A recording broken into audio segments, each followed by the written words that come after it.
আসসালামু আলাইকুম প্রিয় সুধী, আজকের আলোচনায় আমরা জানতে চলেছি হযরত দাউদ আলাইহিস সালামের সঙ্গে ঘটে যাওয়া সমস্ত উল্লেখযোগ্য ঘটনাগুলোর বিস্তারিত বিবরণ।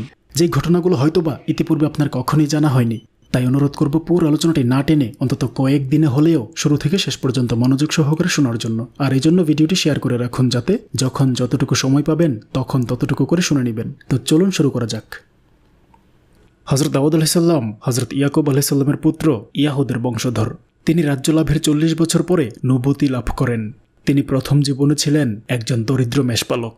পরবর্তী সময়ে আল্লাহ তাআলা তাকে অপরিসীম যোগ্যতা দান করেন, যার মাধ্যমে তিনি নিজের প্রতিভা বিকাশের সুযোগ লাভ করেন। তার যোগ্যতার অংশের বর্ণনা পুঁথি পুস্তকে লিখিত রয়েছে। তাই এক কথায় বলতে হয়, তিনি ছিলেন একজন পরাক্রমশালী বাদশাহ ও শ্রেষ্ঠ নবীদের একজন। তিনি ছিলেন যুগের শ্রেষ্ঠ বিদ্বান, বুদ্ধিমান ও বিচক্ষণ। রাজ্য শাসনের ক্ষেত্রে ছিলেন অতুলনীয়। বিচারের ক্ষেত্রে ছিলেন কঠোর ইনসাফগার। তার রাজ্য ছিল বিশাল। পৃথিবীর 2/3 ছিল তার রাজ্যের অন্তর্ভুক্ত। আল্লাহ তাআলা হযরত দাউদ আলাইহিস সালামকে নিজ খলিফা বলে ঘোষণা দিয়েছেন। হযরত দাউদ আলাইহিস সালামকে আল্লাহ তাআলা এমন মধুর কণ্ঠ দান করেছিলেন যা তুলনাবিহীন। তিনি যখন তার প্রতি নাজিলকৃত জবুর কিতাব তেলাওয়াত করতেন, তখন নদীর প্রবাহিত পানি থেমে যেত। বনের পশুপক্ষী তার পাশে জমায়েত হয়ে তেলাওয়াত শুনত। গাছপালা ও পাহাড় পর্বত তার সুরের সাথে দুলত। মনে হতো যেন তার সাথে সুর মিলিয়ে তেলাওয়াত করছে। হযরত দাউদ আলাইহিস সালামের তেলাওয়াতের আওয়াজ 40 মাইল পর্যন্ত পৌঁছত। এই 40 মাইলের মধ্যে সকল প্রাণী তার তেলাওয়াতের সময় গভীর মনোযোগের সঙ্গে শুনত এবং মনোমুগ্ধারে ন্যায় দুলত। ধর্মদ্রোহীরা এই তেলাওয়াত শুনলে বেহুশ হয়ে মাটিতে পড়ে যেত। কুরআনুল কারিমে হযরত দাউদ আলাইহিস সালামের এই মর্যাদা সম্পর্কে এভাবে উল্লেখ করা হয়েছে। আল্লাহ তাআলা বলেন, আল্লাহ তাআলা তাকে রাজত্ব এবং হিকমত দান করেছেন, আর তাকে যা ইচ্ছা করেছেন শিখিয়েছেন। সূরা বাকারা আয়াত 251। আল্লাহ তাআলা এ বিষয়ে পবিত্র কোরআনের অন্যত্র বলেন, হে দাউদ, নিশ্চয়ই আমি তোমাকে পৃথিবীতে আমার প্রতিনিধি বানিয়েছি। সূরা সুয়াদ আয়াত 26। পবিত্র কোরআনের আরেক জায়গায় আল্লাহ তাআলা বলেন, আর আমি প্রত্যেককে অর্থাৎ দাউদ ও সুলাইমানকে রাজত্ব দান করেছি এবং জ্ঞান দান করেছি। সূরা আম্বিয়া আয়াত 79। হযরত দাউদ আলাইহিস সালামকে আল্লাহ তাআলা আরেক বিরাট ক্ষমতার অধিকারী করেছিলেন। সেটা হলো, তিনি লোহা হাতে নিলে তা নরম মোমের মতো হয়ে যেত। তিনি সেই লোহা দিয়ে ইচ্ছে মতো অস্ত্র ও লৌহবর্ম তৈরি করে নিতেন। পৃথিবীতে তিনিই সর্বপ্রথম লৌহবর্ম তৈরি করেন, যা আর কারো পক্ষে সম্ভব হয়নি। তাই তিনি লৌহবর্ম ও অন্যান্য লৌহজাত আসবাবাদি তৈরি করে বিক্রয় করতেন। উক্ত আসবাব বিক্রয়লব্ধ অর্থ গরিবের মধ্যে বিতরণ করতেন, আত্মীয় স্বজনকে দিতেন এবং বিক্রয় করে নিজের জীবিকা নির্বাহ করতেন। তিনি রাজকোষ থেকে কোনো অর্থ গ্রহণ করতেন না। হযরত দাউদ আলাইহিস সালামের ন্যায় আরেকজন আদর্শ রাষ্ট্রপ্রধান পৃথিবীতে জন্মগ্রহণ করেছেন বলে কোনো প্রমাণ পাওয়া যায়নি। সমস্ত নবী রাসূলগণকে আল্লাহ তাআলা কঠোর পরীক্ষার সম্মুখীন করে থাকেন। এটাই চিরাচরিত নিয়ম। যার উপর যত বড় কঠিন পরীক্ষা আসে, তাকে সেই পরিমাণ উচ্চ মর্যাদার অধিকারী করে দেওয়া হয়। এই পরীক্ষার নাম ইবতিলাই আম্বিয়া। হযরত দাউদ আলাইহিস সালামকেও সেই নিয়মের আওতায় পরীক্ষার সম্মুখীন হতে হয়েছে। এক নবীর পক্ষে অন্য নবীর মান মর্যাদা সম্পর্কে অবগত হওয়া অসম্ভব কিছু নয়।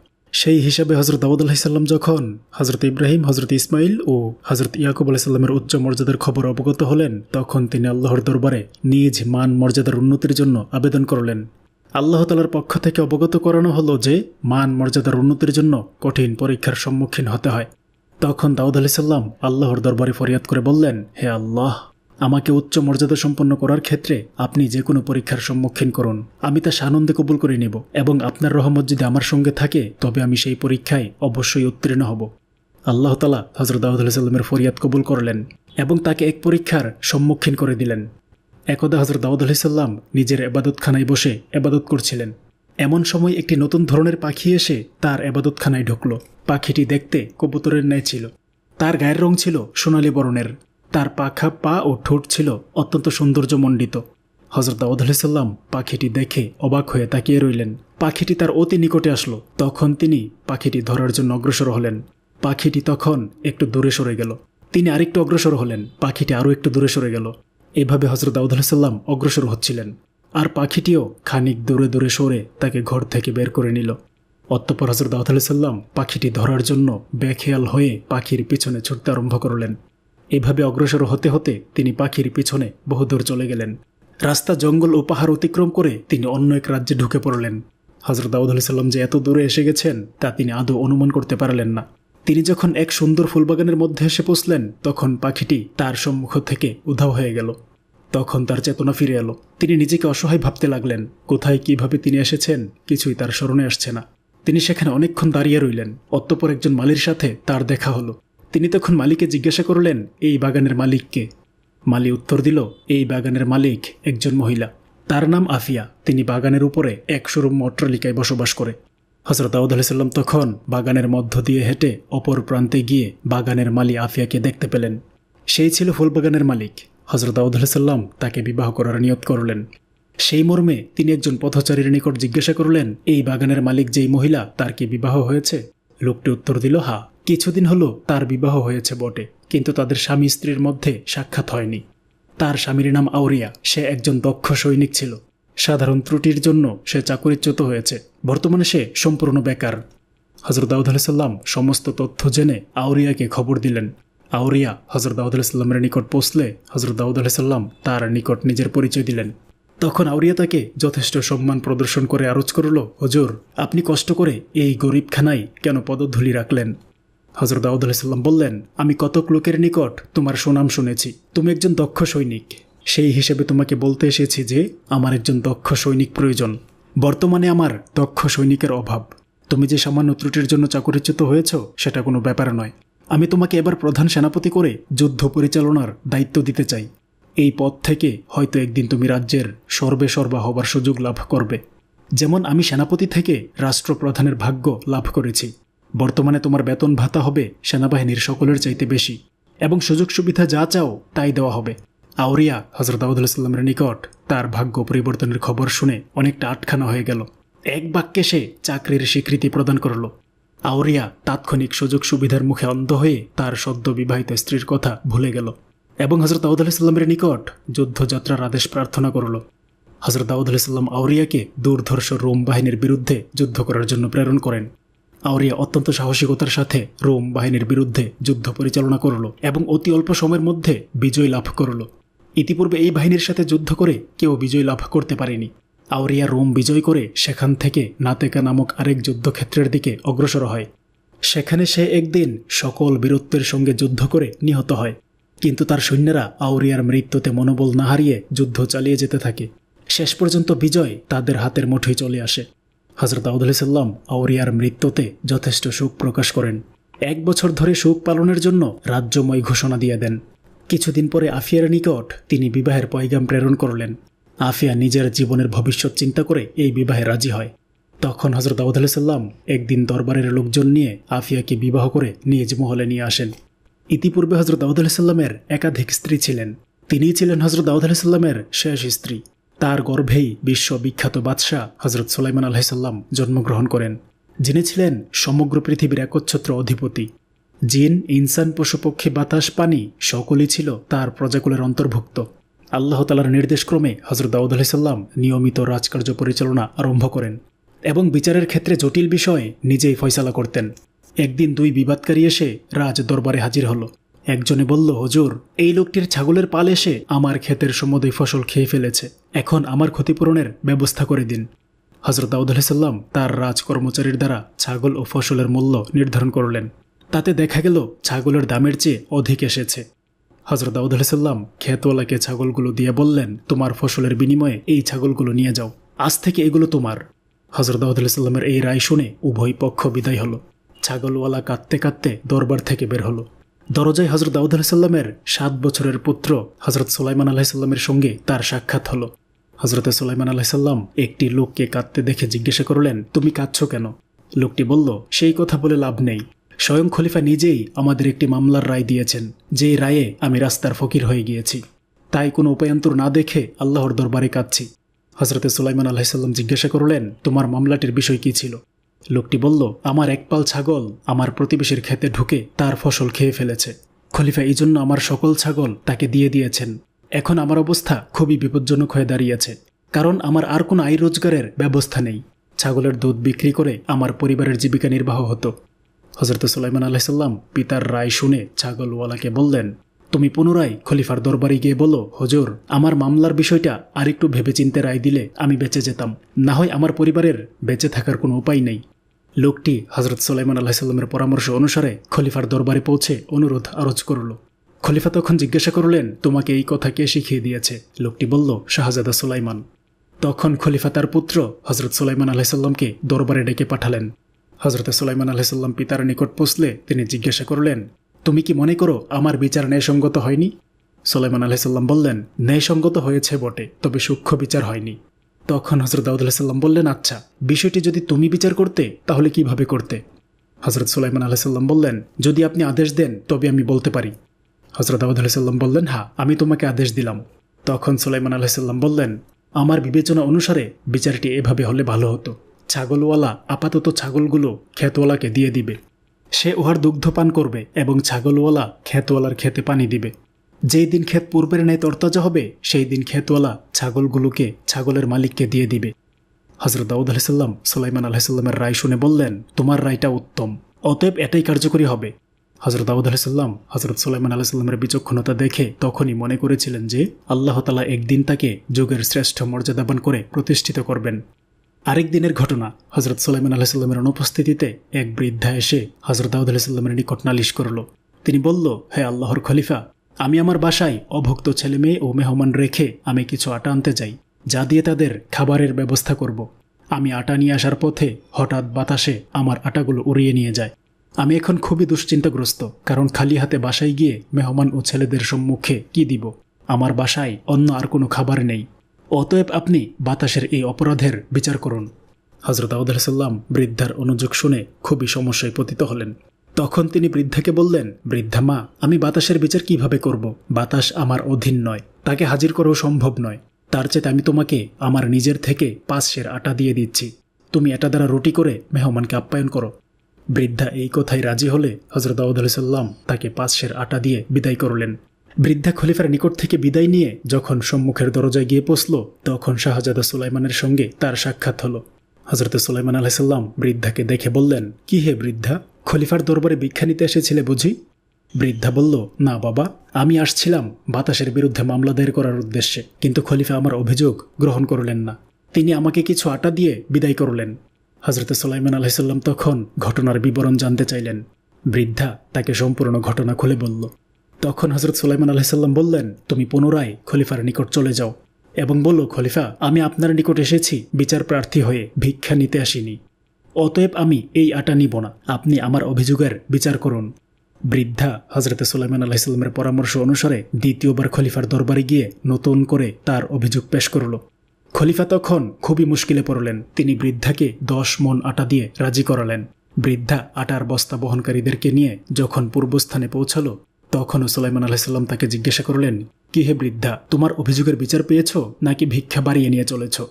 তখন বৃদ্ধা খলিফার ব্যবহারের কথা বলল। তখন হজরত সুলাইমান আলাইসাল্লাম বললেন, তুমি আরও অনেক কিছু পাবে, এই জন্য তুমি পুনরায় খলিফার নিকট গিয়ে বাতাসের বিচার প্রার্থী হও, ভিক্ষা নিয়ে বিদায় হইও না। বৃদ্ধা দেখল খলিফার নিকট গেলেই তার সম্পদ বৃদ্ধি পায়। অতএব শাহজাদার ন্যায় এক বিরাট ব্যক্তিত্বের কথায় সে আবার যাবে, তাতে তার ভয়ের কোনো কারণ নেই। খলিফা রাগ করলে সে শাহজাদার কথা বলে দিবে। এই সমস্ত চিন্তা করে বৃদ্ধা পুনরায় খলিফার নিকট গিয়ে বলল, হুজুর, অভিযোগের বিচার না করে আমাকে ভিক্ষা বাড়িয়ে দিলেন, এতে আপনি কিয়ামতের দিন ন্যায় বিচারক বলে দাবি করতে পারবেন? আমি সেই দিন কিন্তু বলবো, খলিফা আমার অভিযোগের বিচার করেন নাই। খলিফা বৃদ্ধার কথা শুনে বললেন, তোমাকে এই সমস্ত বিষয়ে কে শিখিয়ে দিয়েছে? বৃদ্ধা বলল, শাহজাদা সুলাইমান আমাকে সবকিছু বলে দিয়েছেন। তখন হজরত দাউদ আলাইসাল্লাম হজরত সুলাইমান আলাইসাল্লামকে রাজ দরবারে ডাকলেন। হজরত সুলাইমান আলাইসাল্লাম পিতার নিকট পৌঁছে সালাম দিলেন। হজরত দাউদ আলাইসাল্লাম বললেন, তুমি বারবার বৃদ্ধাকে আমার নিকট প্রেরণ করে আমাকে হয়রান করে তুলছ কেন? বাতাসকে আমার অধীন যে আমি তাকে এনে বৃদ্ধার সম্মুখে বিচার করব? এটা একটা অসম্ভব ব্যাপার। অতএব এ বিষয়ে বৃদ্ধাকে তুমি পুণ্য কেন প্রেরণ করছো? পিতার কথা শুনে হজরত সুলাইমান আলাইসাল্লাম বললেন, হে আল্লাহর খলিফা, আপনি আল্লাহ তাআলার নিকট দোয়া করলে বাতাস অবশ্যই আপনার সম্মুখে হাজির হবে। তখন আপনি তার জবানবন্দি শুনে ন্যায় বিচার করবেন। না হয় আপনি ন্যায় বিচারের গাফলতি করেছেন বলে কিয়ামতের দিন ভীষণ অনুযোগের সম্মুখীন হবেন। আপনার দোয়ার পরে যদি আল্লাহ তাআলা বাতাসকে আপনার সম্মুখে হাজির না করে দেন, তখন আপনার কৈফিয়ত দিবার মতো কথা থাকবে। কিন্তু বাতাসকে হাজির করার জন্য দোয়া না করে আপনি বৃদ্ধাকে বিদায় করতে পারবেন না। বিষয়টি গভীরভাবে চিন্তা করে হজরত দাউদ আলাইসাল্লাম হজরত সুলাইমান আলাইসাল্লামকে বললেন, হ্যাঁ, তোমার কথা যুক্তিসঙ্গত। অতএব চলো আমরা বাপ বেটা মিলে আল্লাহর দরবারে বাতাসকে হাজির করে দিবার জন্য দোয়া করি। এই বলে তারা 2 নবী আল্লাহর দরবারে হাত তুললেন। দুইজন উঁচু পর্যায়ের নবীর দোয়া আল্লাহ তাআলা বেকার করে দিতে পারলেন না। তিনি বাতাসকে একটি আকৃতি করে হযরত দাউদ আলাইহিস সালামের দরবারে হাজির করে দিলেন। বাতাস নবী দ্বয়কে সালাম দিয়ে তাদের সম্মুখে দণ্ডায়মান হয়ে রইল। হযরত দাউদ আলাইহিস সালাম তখন বাতাসকে জিজ্ঞাসা করলেন, তুমি এই বৃদ্ধার আটা কেন উড়িয়ে নিয়েছ? বাতাস উত্তর দিল, হে আল্লাহর খলিফা, বৃদ্ধা যখন আটা নিয়ে বাসায় ফিরছিল ঠিক তখন গভীর সমুদ্রে একটি জাহাজের তলদেশ ছিদ্র হয়ে যাত্রীরা ও বহু মূল্যবান দ্রব্যাদি তলিয়ে যাচ্ছিল। এই সময় যাত্রীরা মানত করে যদি তাদের জাহাজ এই বিপদ থেকে রক্ষা পায় তাহলে তারা জাহাজের সকল মালামাল গরিব দুঃখীকে দান করে দিবে। এই সমস্ত যাত্রীদের মধ্যে অনেক নেককার লোক ছিলেন যাদের দোয়া আল্লাহ তাআলা কবুল করে জাহাজ উদ্ধারের নিমিত্ত আমাকে নির্দেশ প্রদান করেন। আমি তখন বৃদ্ধার আটা উড়িয়ে নিয়ে সেই জাহাজের তলদেশের ছিদ্র বন্ধ করে দেই। ফলে জাহাজ ও যাত্রীরা মৃত্যুর বিপদ থেকে রক্ষা পায়। হযরত দাউদ আলাইহিস সালাম জিজ্ঞাসা করলেন, জাহাজটি এখন কোথায়? বাতাস বলল, জাহাজটি এইমাত্র এই শহরের প্রান্তে সমুদ্র তীরে নোঙ্গর করেছে। তখন তিনি বললেন, তুমি তাহলে যেতে পারো, আমি জাহাজের খবর নিচ্ছি। অতঃপর হযরত দাউদ আলাইহিস সালাম সমুদ্র তীরে লোক প্রেরণ করে জাহাজের যাত্রী ও নাবিকদের ডাকলেন।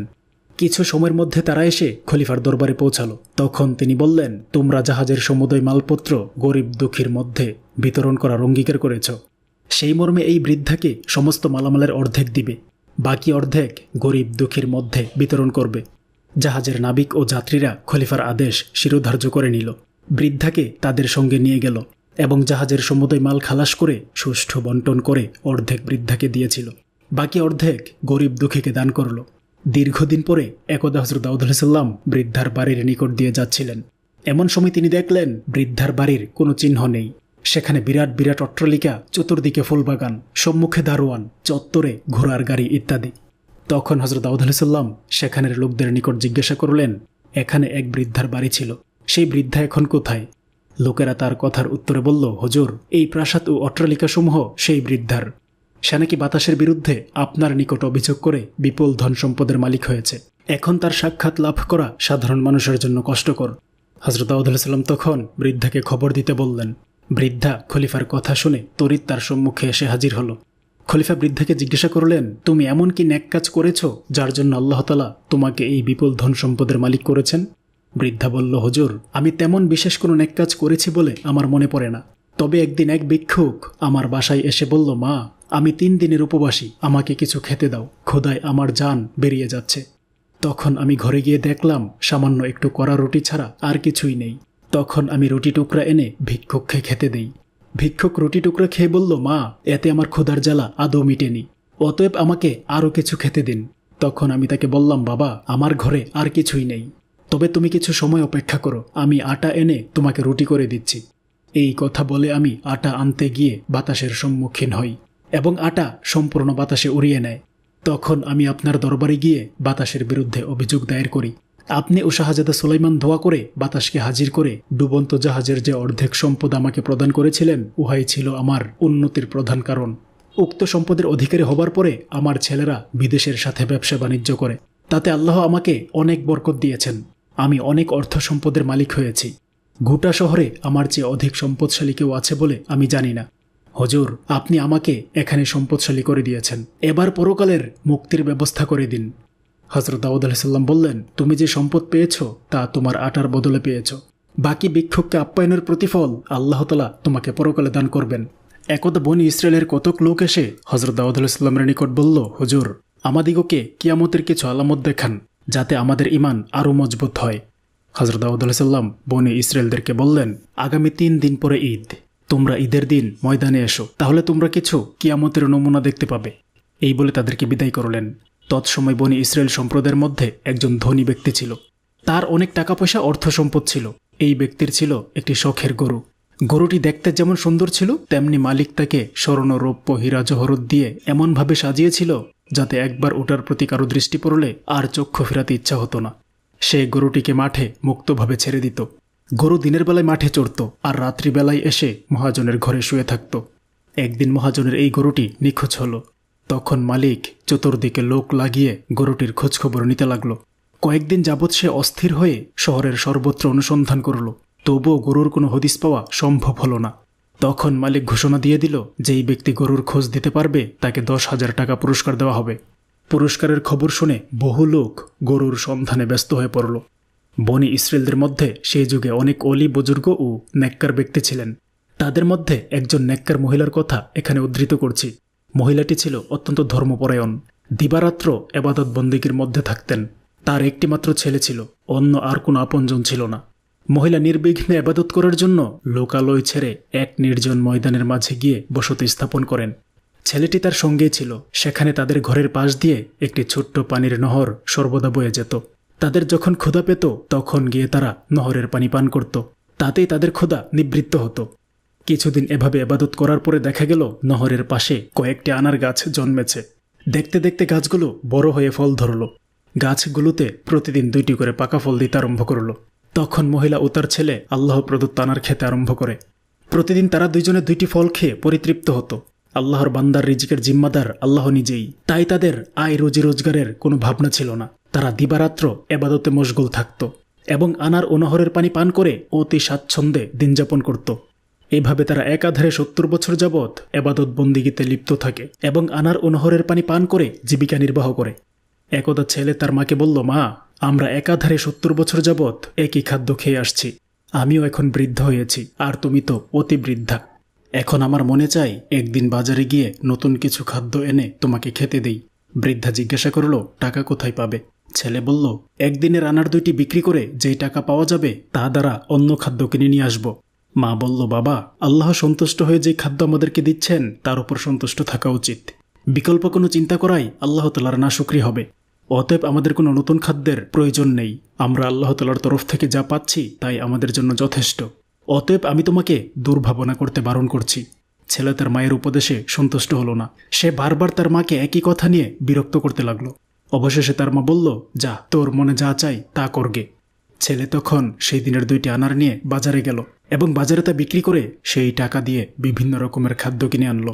প্রথমে তার মা ছেলের ক্রয় করা খাদ্য কিছুই খেল না। ছেলে তখন বলল, মা, তুমি কিছুই না খেলে আমিও খাবো না, সমস্ত খাদ্য ফেলে দেব। তখন তার মা বাধ্য হয়ে বাজারের খাদ্য খেল। ছেলেও পেট ভরে খেল। পরের দিন দেখা গেল আনার গাছে আনার ধরেনি। তখন মা ও ছেলে দুশ্চিন্তাগ্রস্ত হলো। এক এক করে 3 দিন অতিবাহিত হয়ে গেল, গাছে আর ফল এলো না। তারা উভয়ে অনাহারে খুবই দুর্বল হয়ে গেল। তারা শুধু নহরের পানি পান করে সেই দিন অতিবাহিত করতে লাগলো।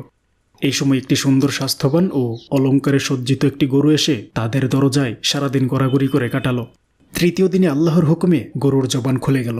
সে বৃদ্ধাকে বলল, মা, আমাকে জবাই করে আমার গোশত খান, আমি আপনাদের জন্য হালাল। অতএব হালাল গোশত খেতে আপনাদের আপত্তি থাকা উচিত নয়। বৃদ্ধা ও তার ছেলে গরুর মুখের ভাষা শুনে চিন্তিত হলো। বৃদ্ধা বলল, কার গরু খেয়ে আবার বিপদের সম্মুখীন হব? ছেলে বলল, গরু নিজেই বলছে সে আমাদের জন্য হালাল। অতএব এই জন্য কোনো অপরাধ হলে তা হবে গরুর, আমাদের কোনো অপরাধ হবে না। অতএব মা, আমরা গরুটি জবেহ করে ওর গোশত খেয়ে ক্ষুধা নিবৃত্ত করি। গরুটি আজ 3 দিন যাবৎ আমাদের দ্বার প্রান্তে এসে শুয়ে থাকে। আল্লাহ তাআলা আমাদের খাদ্য পরিবর্তন করে দেওয়ার আকাঙ্ক্ষা পূর্ণ করার জন্যই আনার বন্ধ করে গরু পাঠিয়ে দিয়েছেন। বৃদ্ধা ছেলের কথাই শেষ পর্যন্ত রাজি হয়ে গরুটি জবেহ করার জন্য যখন কাছে এলো, তখন গরু তার ঘাড় মাটির সঙ্গে মিশিয়ে জবেহের পরিবেশ সহজ করে দিল। ছেলে কোনো লোকজন ছাড়াই একাই গরু জবেহের কার্য সমাধা করল। এতে তার কোনো রকম অসুবিধা হলো না। গরুর মাংস কেটে তারা অল্প সময়ের মধ্যে কাবাব করে খেয়ে ক্ষুধার জ্বালা নিবৃত্ত করল। বাকি মাংস কাবাব করে পরের দিনগুলোর জন্য রেখে দিল। বনি ইসরায়েলের সম্পদশালী ব্যক্তি ছিল এই সুন্দর গরুর মালিক।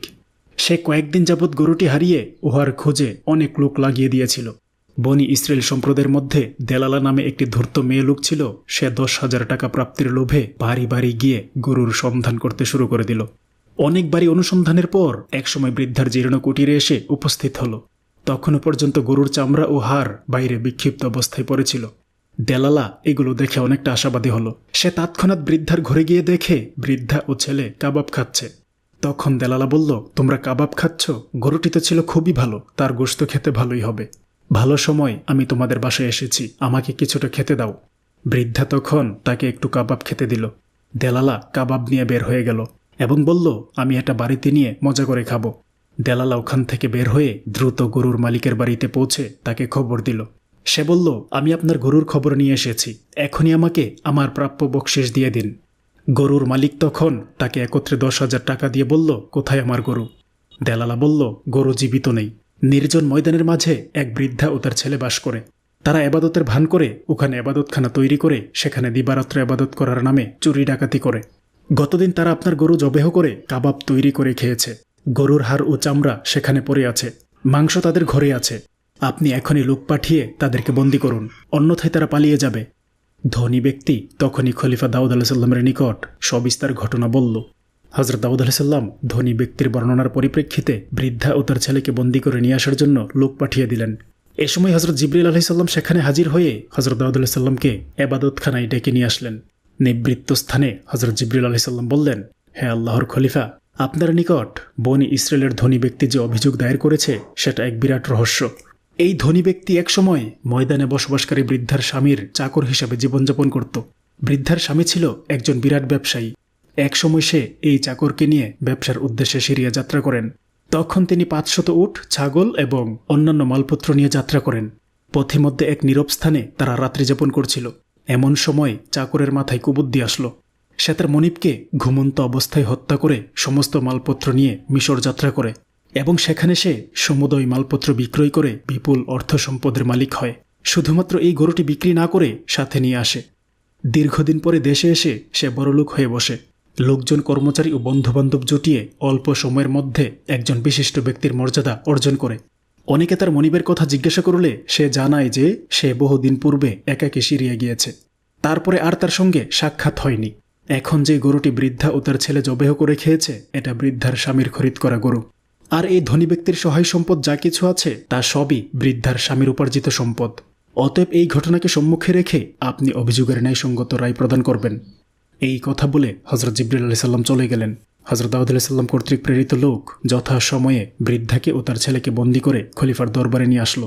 খলিফা বন্দীদেরকে মেহমানখানায় যত্ন সহকারে রাখার হুকুম দিলেন এবং বাদী ধনী ব্যক্তিকে বললেন, আগামী ঈদের দিন তুমি ঈদের ময়দানে আমার সঙ্গে দেখা করবে। আমি ময়দানে তোমার অভিযোগের রায় প্রদান করব এবং কিয়ামতের নমুনা দেখাব। পরের দিন ঈদ উপলক্ষে ভোর থেকে মানুষ ময়দানে জমায়েত হতে শুরু করে। বিশেষ করে ঈদের ময়দানে কিয়ামতের নমুনা দেখার ওয়াদা করেছেন স্বয়ং খলিফা। তাই বৃদ্ধ যুবক ও মহিলা দলে দলে এসে অনেক পূর্বেই ময়দান ভর্তি করে ফেলল। প্রতি বছরের তুলনায় এই বছর ময়দানে অনেক গুণ মানুষ উপস্থিত হল। হযরত দাউদ আলাইহিসসালাম প্রথমে সুললিত কণ্ঠে জবর কিতাব পাঠ করলেন। মানুষ তার সুকণ্ঠের তেলাওয়াতে মনোমুগ্ধের ন্যায় নিশ্চল ও তন্ময় হয়ে রইল। তারপরে দিনের তালিম সম্পর্কে কিছুটা খুতবা পেশ করলেন। সবশেষে গরুর মালিককে ও জবেহকারী বৃদ্ধা ও তার ছেলেকে খলিফার সম্মুখে হাজির করা হলো। প্রথমে খলিফা গরুর মালিককে বললেন, বৃদ্ধা অভাবের তাড়নায় তোমার গরু জবেহ করে খেয়েছে। এদের অভাব মোচনের ক্ষেত্রে আমার তৎপরতা থাকা উচিত ছিল, কিন্তু আমি যথাসময়ে সেটা করতে ব্যর্থ হয়েছি। ফলে এরা তোমার গরুটিকে জবাহ করতে বাধ্য হয়েছে। অতএব তুমি ওদেরকে ক্ষমা করে দাও। গরুওয়ালা বলল, না, আমি ক্ষমা করতে সম্মত নই, আপনি ন্যায় বিচার করুন। তখন খলিফা বললেন, আচ্ছা, তাহলে আমি গরুর ক্ষতিপূরণ বাবদ উহার উপযুক্ত দামটা তোমাকে পরিশোধ করে দিচ্ছি, তুমি এবার ওদের ক্ষমা করে দাও। গরুওয়ালা বলল, আপনার দরবারে ক্ষমা প্রদর্শন করতে আমি আসিনি, আসছি ন্যায় বিচার পেতে। ঠিক এমন সময় হযরত জিবরিল আলাইহিসসালাম এক আওয়াজ দিয়ে বললেন, হ্যাঁ খলিফা, বিচার প্রার্থী ন্যায় বিচার পেতে এসেছে বলে আপনার নিকট কয়েকবার উচ্চারণ করেছে। অতএব আপনি ন্যায় বিচার করে দিন। ক্ষমার মাধ্যমে আপোষ মীমাংসার কোনো প্রয়োজন নেই। হযরত দাউদ আলাইহিসসালাম তখন বৃদ্ধাকে জিজ্ঞাসা করলেন, এই ব্যাপারে তোমাদের কি বক্তব্য আছে? বৃদ্ধা তখন বলল, হুজুর, আমার স্বামী একজন নেককার ব্যবসায়ী ছিলেন। তিনি চিরদিন তার ব্যবসার লভ্যাংশের অর্ধেক গরিব দুঃখীকে দান করতেন। একদা তিনি ব্যবসার উদ্দেশ্যে সিরিয়া গমন করেন।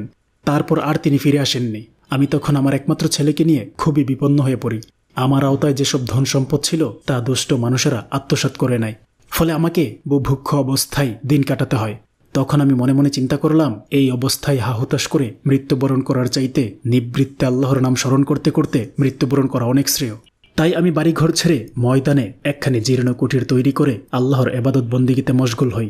এখানে আল্লাহ তাআলা আমাদেরকে সুপেয় পানি ও মূল্যবান ফল দান করে রিজিকের ব্যবস্থা করে দেন। আমরা দীর্ঘ 70 বছর যাবৎ আল্লাহ প্রদত্ত এই রিজিক খাই এবং বন্দিগিতে লিপ্ত থাকি। ইতিমধ্যে আমার ছেলে নতুন কিছু খাদ্য সংগ্রহ করে এনে আমাকে খেতে দেয় এবং নিজেও খায়। তখন আল্লাহ প্রদত্ত আমাদের রিজিক বন্ধ হয়ে যায়। এই অবস্থায় যখন 3 দিন অতিবাহিত হয় তখন আমরা ক্ষুধার তাড়নায় খুবই অস্থির হয়ে পড়ি। এই সময় এই গরুটি এসে আমাদের দরজায় শুয়ে থাকত। তৃতীয় দিন গরুটির জবান খুলে গেল। সে বলল, তোমরা ক্ষুধার যন্ত্রণা কেন ভোগ করছো? তোমরা আমাকে জবাহ করে আমার গোশত খেয়ে ক্ষুধা নিবৃত্ত করো। আমি তোমাদের জন্য হালাল। আমাকে আল্লাহ তাআলা তোমাদের খাদ্যরূপে মঞ্জুর করেছেন। তারই নির্দেশে আমি তোমাদের দ্বারপ্রান্তে এসে হাজির হয়েছি। হুজুর, আমরা গরুর মুখের কথা শুনে বিশ্বাস করলাম এবং গরুটিকে অতি সহজে জবেহ করে কাবাব করে কিছুটা খেয়ে ফেললাম। ঠিক এমন সময় দেলালা নামক এক মহিলা গিয়ে গরুর বিষয় আমাদের নিকট অনুসন্ধান করে আসে। পরবর্তী সময় আপনার লোক গিয়ে আমাদেরকে এখানে নিয়ে আসে। এখন বিষয়টির যে ফয়সালা আপনি করে দিবেন, আমরা অবনত মস্তকে তা মেনে নিব। হযরত দাউদ আলাইহিস সালাম উভয় পক্ষের বক্তব্য শুনে উপস্থিত জনতার মাঝে নিজের রায় প্রদান করে বললেন, হ্যাঁ গরুর দাবিদার, তুমি একজন ধুরন্ধর মানুষ, তুমি একজন লুণ্ঠনকারী ও হত্যাকারী। তুমি আজ যে সম্পত্তির অধিকারী, সেই সম্পদের প্রকৃত মালিক এই বৃদ্ধার স্বামী। সেই হিসাবে এখন গরুর মালিক এই বৃদ্ধা ও তার ছেলে। এমত অবস্থায় যার গরু সে জবেহ করেছে, তাতে তাদের কোনো অপরাধ হয়নি। এই কথা শুনে গরুর দাবিদার ধনী ব্যক্তি বলল, খলিফা, আমি আপনার নিকট ন্যায় বিচারের জন্য এসেছিলাম, কিন্তু আপনি তো শুরু করে দিলেন কাল্পনিক কিচ্ছা কাহিনী। আপনি যা বলছেন তা সত্য নয়। হযরত দাউদ আলাইহিস সালাম বললেন, বেটা মিথ্যুক, আমি যা বলছি তা আমার কথা নয়, হযরত জিবরিল আলাইহিস সালামের কথা। আমি মিথ্যা বলছি না, তুমি মিথ্যা বলছো, তার প্রমাণ দেখো। এই বলে হযরত দাউদ আলাইহিস সালাম বললেন, হে অপরাধীর হাত পা অঙ্গ প্রত্যঙ্গ, তোমরা এই ব্যক্তির কার্যাবলীর সঠিক সাক্ষী প্রদান করো। তখন তার জবান বন্ধ হয়ে গেল, আর হাত বলে উঠল, হুজুর, আপনার মন্তব্য সত্য।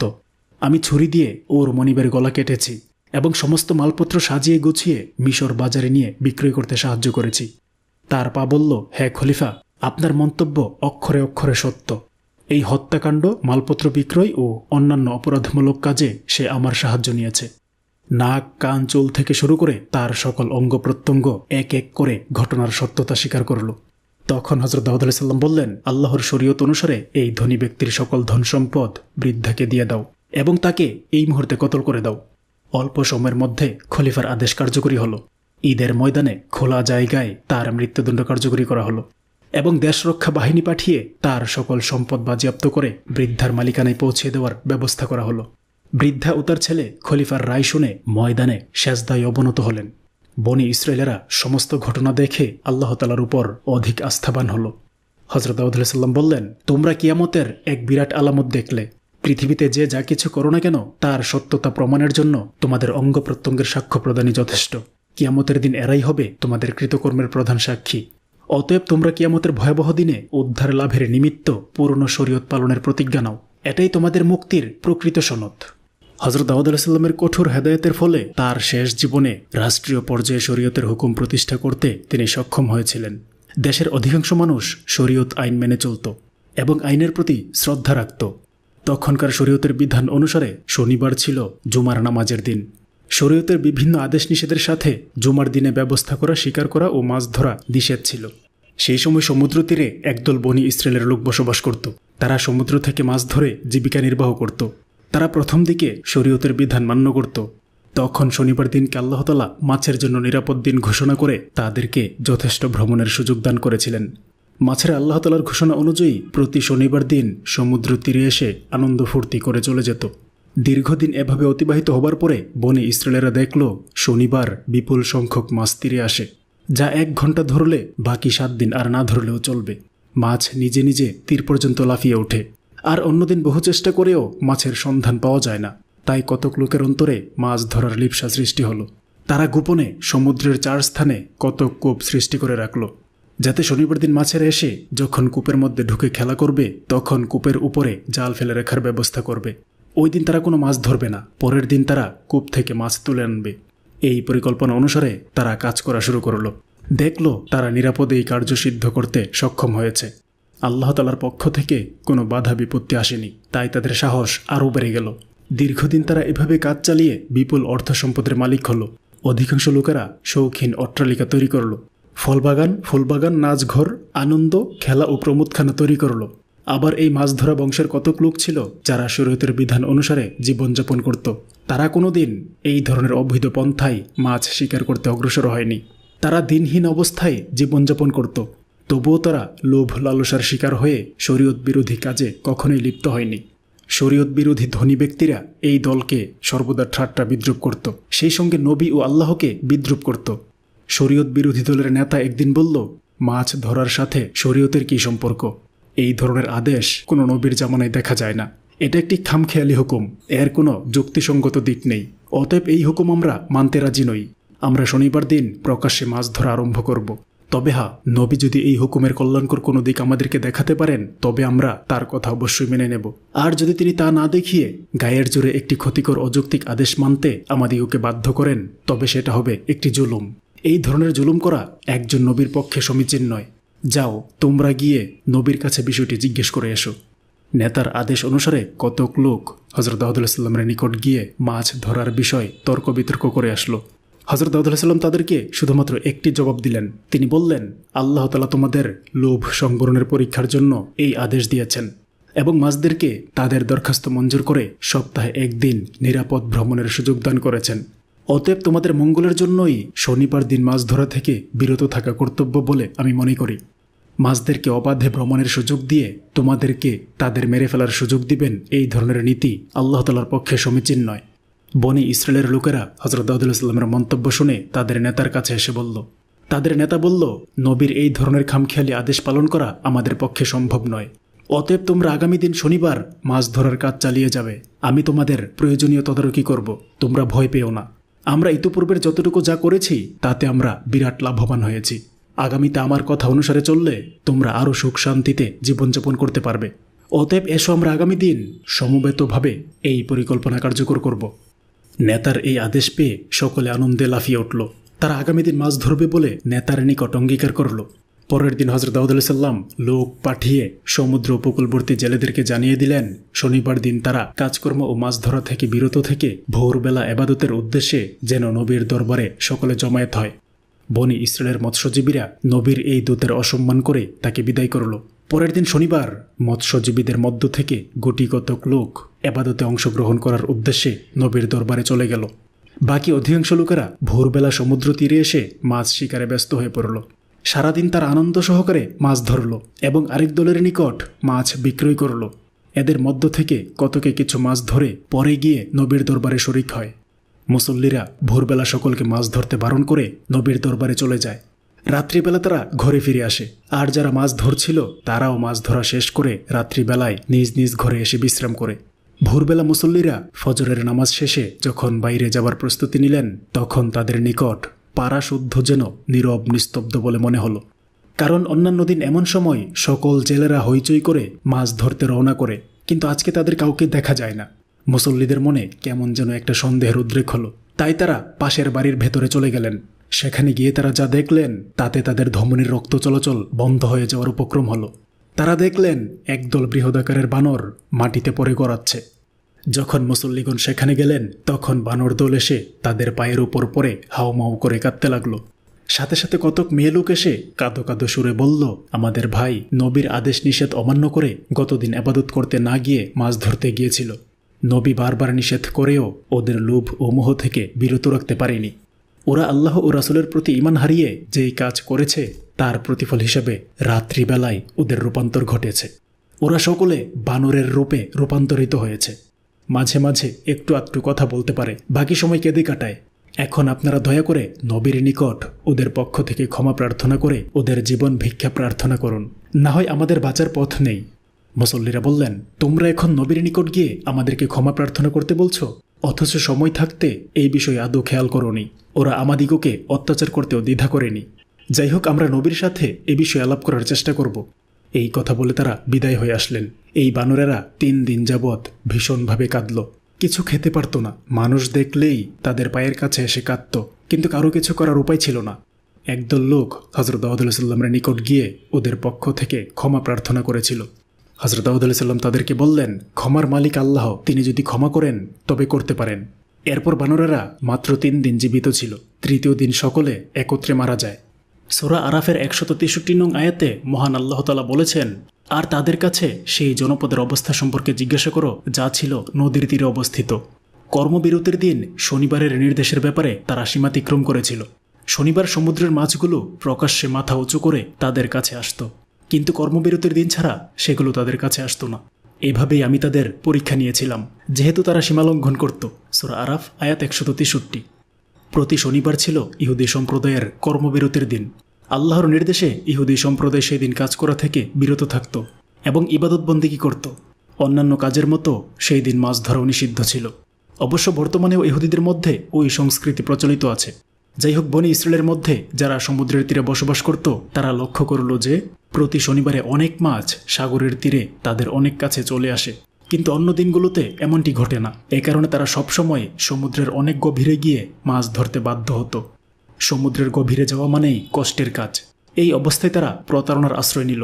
তারা সমুদ্রের তীরে ছোট ছোট জলধারা তৈরি করল, যাতে শনিবারে তীরে আসা মাছগুলো সেখানে আটকা পড়ে এবং পরদিন তারা তা ধরতে পারে। তারা এভাবে আল্লাহর নির্দেশ অমান্য করেছিল। পবিত্র কোরআনে এ সম্পর্কে বলা হয়েছে, এটা ছিল ওই সম্প্রদায়ের জন্য একটা পরীক্ষা। আল্লাহর নির্দেশেই কর্মবিরতির দিন শনিবার মাছগুলো তীরে আসত, কিন্তু ইসরায়েলি সম্প্রদায় ওই সব মাছ ধরার লোভ সামলাতে পারেনি। শনিবারে তীরে আসা মাছগুলো জলাধারে আটকে রেখে পক্ষান্তরে সেগুলোকে সেই দিন শিকারি করে নিয়েছিল। এর মাধ্যমে আল্লাহর নির্দেশ অমান্য করেছিল তারা। এই আয়াতের শিক্ষণীয় দিকগুলো হলো, নাম্বার 1, কোনো কাজে ধোঁকা বা প্রতারণার আশ্রয় নেওয়া চলবে না, এবং এই ধরনের ধোঁকাবাজির পাপের পরিণতি মারাত্মক। কারণ এই ধরনের পাপ কাজ করার পর পাপী ব্যক্তি সেটাকে বৈধ মনে করে এবং তওবা পর্যন্ত করে না।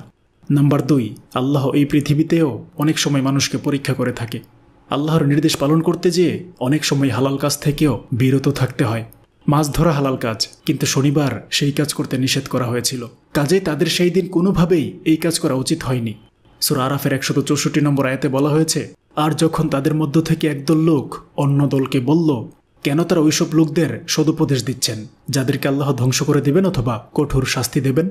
তারা এর জবাবে বলল, আমরা এই জন্য এটা করছি যাতে তোমাদের পালনকর্তার সামনে কৈফিয়ত দিতে পারি এবং তারা যেন তাকে অর্থাৎ আল্লাহকে ভয় করে। সূরা আরাফ আয়াত 164। পবিত্র কোরআনে বনি ইসরায়েলের লোকজনকে 3 ভাগে ভাগ করা হয়েছে। 1, যারা প্রকাশ্যে আল্লাহর বিধান লঙ্ঘন করছিল।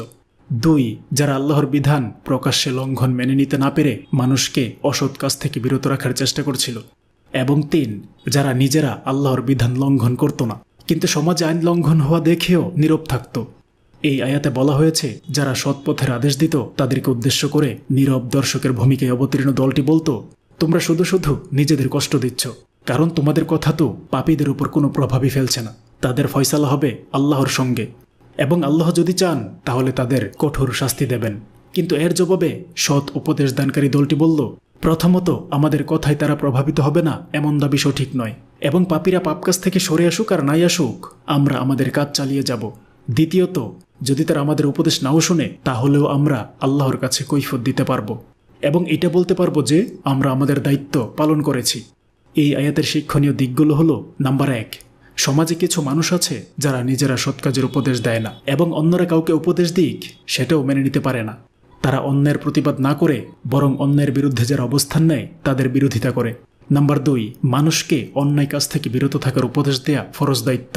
যদি অন্যায় কাজ থেকে বিরত থাকার উপদেশে কোনো কাজ না হয় তাতেও ক্ষতি নেই, কারণ মানুষ তার দায়িত্ব পালন করেছে কিনা সেটাই আল্লাহর কাছে গুরুত্বপূর্ণ। সূরা আরাফের 165 এবং 166 নং আয়াতে বলা হয়েছে, তাদেরকে সেসব বিষয়ে সতর্ক করে দেওয়া হয়েছিল যখন তারা তা সম্পূর্ণ ভুলে গেল। তখন যারা খারাপ কাজে বিরত থাকার আদেশ দিত তাদের বাঁচিয়ে দিলাম, কিন্তু অন্যায়কারীদের কঠোর শাস্তি দিলাম। তারা আল্লাহর হুকুমের সীমা লঙ্ঘন করত। সূরা আরাফ আয়াত 165। তারপর তাদেরকে যে কাজ করতে নিষেধ করা হয়েছিল তা যখন তারা অব্যাহত রাখল, তখন বললাম, লাঞ্ছিত ও ঘৃণিত বানর হয়ে যাও। সূরা আরাফ আয়াত 166। এর আগের আয়াতে আমরা বলেছি আল্লাহ তাআলা বনি ইসরায়েলের লোকদের 3 শ্রেণীতে বিভক্ত করেছিলেন। এখানে বলা হয়েছে ওই 3 শ্রেণীর মধ্যে কেবল 1 শ্রেণীই আল্লাহর শাস্তি থেকে মুক্তি পেয়েছিল, আর তারা হলো ওই শ্রেণীর লোক যারা আল্লাহর আদেশ অমান্যকারীদেরকে সৎ পথে আনার চেষ্টা করেছিল। আল্লাহর আদেশ অমান্যকারীদের পাশাপাশি যারা অন্যায়কে মেনে নিয়েছিল তাদের উপরেও আল্লাহর শাস্তি নেমে এসেছিল, কারণ তারা পরোক্ষভাবে অন্যায়ের অংশীদারে পরিণত হয়েছিল। আল্লাহ তাদেরকে বানরে পরিণত করেছিলেন। এই আয়াতের শিক্ষণীয় দিকগুলো হলো, নাম্বার 1, অসৎ কাজের নিষেধ করার মাধ্যমে কেউ যদি সৎ পথে ফিরে নাও আসে তারপরেও যারা নিষেধ করল তারা মুক্তি পায়। নাম্বার 2, উপদেশ আদান প্রদানের পথ বন্ধ করার অর্থ হলো আল্লাহর শাস্তির ক্ষেত্র প্রস্তুত করা। নাম্বার 3, পাপ এবং অন্যায় কাজ দেখে যারা নীরব থাকে তারাও ওই পাপের অংশীদার হয় এবং শাস্তি ভোগ করে। নাম্বার 4, তারা যখন আল্লাহর নির্দেশের বিষয়ে ঠাট্টা মশকরা করে তারা নিজেরাই ঠাট্টার পাত্রে পরিণত হয়। বিশ্ববিখ্যাত লোকমান হাকিম ছিলেন একজন হাবশি বংশীয় নিগ্রো।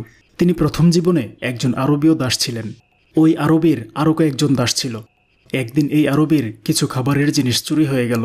তখন তিনি লোকমান হাকিম সহ কয়েকজনকে সন্দেহ করলেন। লোকমান হাকিম তখন তার মালিককে বললেন, মহাত্মন, আপনি আমাদের সকলকে গরম পানি পান করিয়ে দিন, তাতে সকলের বমি হবে। তখন সঠিকভাবে ধরা যাবে কে চোর। মালিক লোকমান হাকিমের কথা অনুসারে সকলকে গরম পানি পান করিয়ে দিলেন। অল্পক্ষণের মধ্যে সকলের বমি হলো। তখন দেখা গেল যে চুরি করে খেয়েছে বমির সাথে সেই খাদ্য বের হয়ে এসেছে। তখন মালিক লোকমানকে ধন্যবাদ দিলেন এবং দায়িত্ব থেকে চিরদিনের জন্য মুক্ত করে দিলেন আর চোরকে শাস্তি দিলেন। হযরত দাউদ আলাইহিস সালামের জামানায় লোকমান হাকিমের প্রজ্ঞার বিকাশ ঘটে। হযরত দাউদ আলাইহিস সালামের নবুয়তি লাভের 3 বছর পরে লোকমান হাকিমের সাথে তার পরিচয় হয়। লোকমান হাকিম দাসত্ব থেকে মুক্ত হওয়ার পরে আল্লাহ তাআলা তাকে অসাধারণ জ্ঞান, প্রজ্ঞা ও বিচক্ষণতা দান করেছিলেন, যার মাধ্যমে তিনি একজন বৈজ্ঞানিক, একজন সাধারণ ডাক্তার ও ন্যায় বিচারক হিসেবে পৃথিবীব্যাপী সুনাম অর্জন করতে সক্ষম হয়েছিলেন। হযরত দাউদ আলাইহিস সালাম নবুয়তি ও বাদশাহী লাভ করার পরে তিনি বিজ্ঞানেও বিরাট সাফল্য লাভ করেন, যার মাধ্যমে তিনি আগুন ছাড়াই লোহা দিয়ে যা ইচ্ছা তা অনায়াসে তৈরি করতে পারতেন। তার হাতে লোহা গলে মোমের মতো হয়ে যেত। লোকমান হাকিম এই বিষয়ে হযরত দাউদ আলাইহিস সালামকে কখনো কিছু জিজ্ঞেস করেননি, যেহেতু তিনিও ছিলেন একজন বৈজ্ঞানিক। গাছগাছরা ও লতাপাতার গুণাগুণ সম্বন্ধে আল্লাহ তাআলা তাকে বিশেষ জ্ঞান দান করেছিলেন। তিনি মানুষের রোগের ক্ষেত্রে লতাপাতা ও গাছগাছরা দিয়ে চিকিৎসা করতেন। তার দৃষ্টিতে পৃথিবীর কোনো গাছ মানুষের কল্যাণ ছাড়া আল্লাহ তাআলা সৃষ্টি করেননি।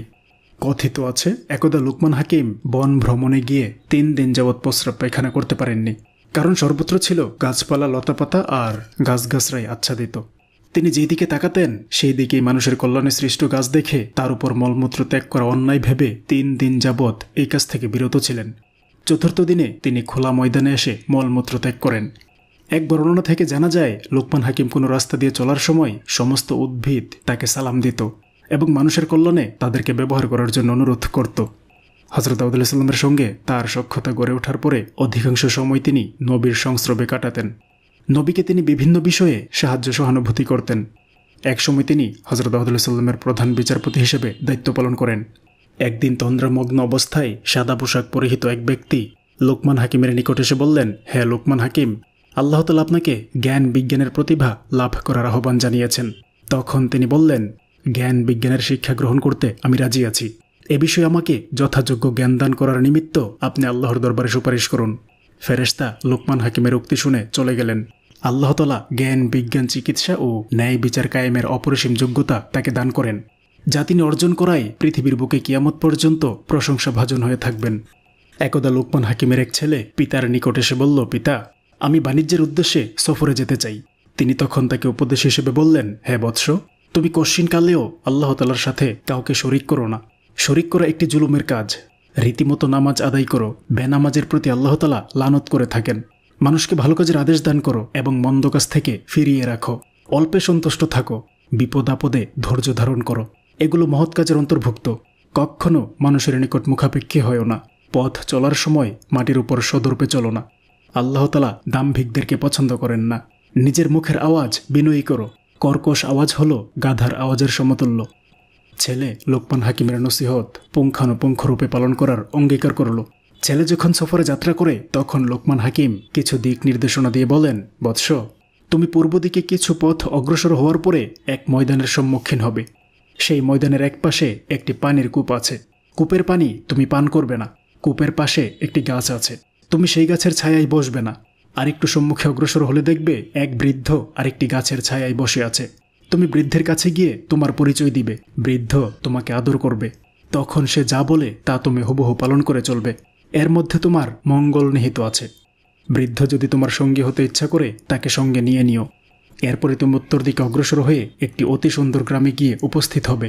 সেখানের মানুষেরা তোমার পরিচয় পেলে তোমাকে খুব আদর যত্ন করবে এবং তোমাকে সেখানে থাকার জন্য অনুরোধ করবে। সেখানে একজন সুন্দরী ও ধনবতী যুবতী আছে। তার সাথে তোমার বিবাহ দিতে চেষ্টা করবে। তুমি সে বিবাহে রাজি হবে না যতক্ষণ তোমার বৃদ্ধ চাচা তোমাকে আদেশ দান না করেন। ওখান থেকে আরও উত্তর দিকে অগ্রসর হয়ে তুমি স্থানীয় লোকের নিকট জিজ্ঞাসা করে ওসাম নামের এক ধনী ব্যক্তির বাড়িতে গিয়ে পৌঁছাবে। তার নিকট আমার বেশ কিছু টাকা পাওনা আছে। সেই টাকা তার নিকট থেকে চেয়ে আনবে। তবে সেখানে রাত্রি যাপন করবে না। এরপরে সম্মুখে দেখবে সমুদ্র। অতএব আর সম্মুখে অগ্রসর না হয়ে দেশের দিকে রওনা করবে। শোনো বৎস, আমার এই সমস্ত উপদেশ অক্ষরে অক্ষরে পালন করবে। কোনো ক্রমে যেন ভুল না হয়। যদি কোথাও ভুল হয় তাহলে ভীষণ বিপদের সম্মুখীন হবে। যাও বাছা, আল্লাহ তোমাকে হেফাজত করুন। লোকমান হাকিমের ছেলে পিতার উপদেশ ভালোভাবে কণ্ঠস্থ করে সফরে রওনা হলো। পূর্ব দিকে যেতে যেতে সম্মুখে ময়দান দেখতে পেল। ময়দানের একপাশে শীতল পানির কূপ, এবং তার পাশে গাছ দেখতে পেল। কূপের নিকট গিয়ে স্বচ্ছ পানি দেখে তা পান করতে ইচ্ছে হলো এবং গাছের নীরব ছায়ায় কিছুটা বিশ্রাম নিতে মনে চাইল। তখনই পিতার উপদেশ মনে পড়ায় সে আর সেখানে বিলম্ব না করে একটু দূরে যেতেই এক গাছের নিচে একজন সুদর্শন বৃদ্ধকে দেখতে পেল। ছেলে বৃদ্ধার নিকট গিয়ে তাকে সালাম দিয়ে তার পরিচয় প্রদান করল। তখন বৃদ্ধ তাকে কাছে বসিয়ে ঠান্ডা পানি ও সুস্বাদু ফল খেতে দিলেন এবং তাকে খুবই আদর করলেন। অতঃপর ছেলেকে নিয়ে বৃদ্ধ কূপের নিকটে যেতেই গাছের নিচে এক গর্ত থেকে এক বিষাক্ত সাপ উঠে লোকমান তনয়কে আক্রমণ করতে চাইল। এমন সময় বৃদ্ধ এক ধারালো অস্ত্র দিয়ে সাপটাকে দ্বিখণ্ডিত করে ফেললেন। তখন লোকমান তনয় জিজ্ঞাসা করল, চাচা যান, আপনি কি এই সাপের খবর পূর্ব থেকেই জানতেন?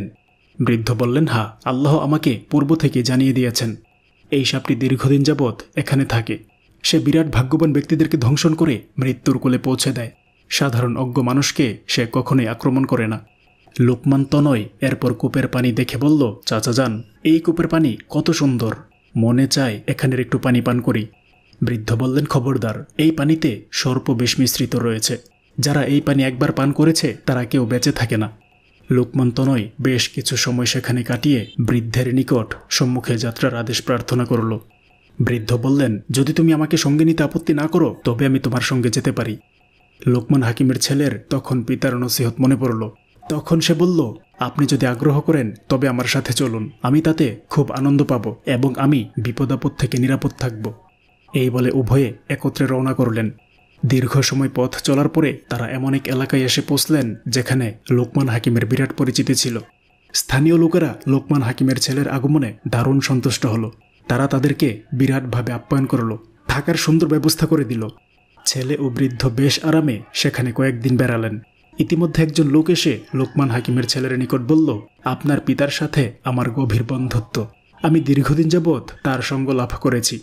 তিনি যে জ্ঞান বিজ্ঞানে আল্লাহ তাআলার খাস রহমত লাভ করেছেন তার অসংখ্য নজির আমি প্রত্যক্ষ করেছি।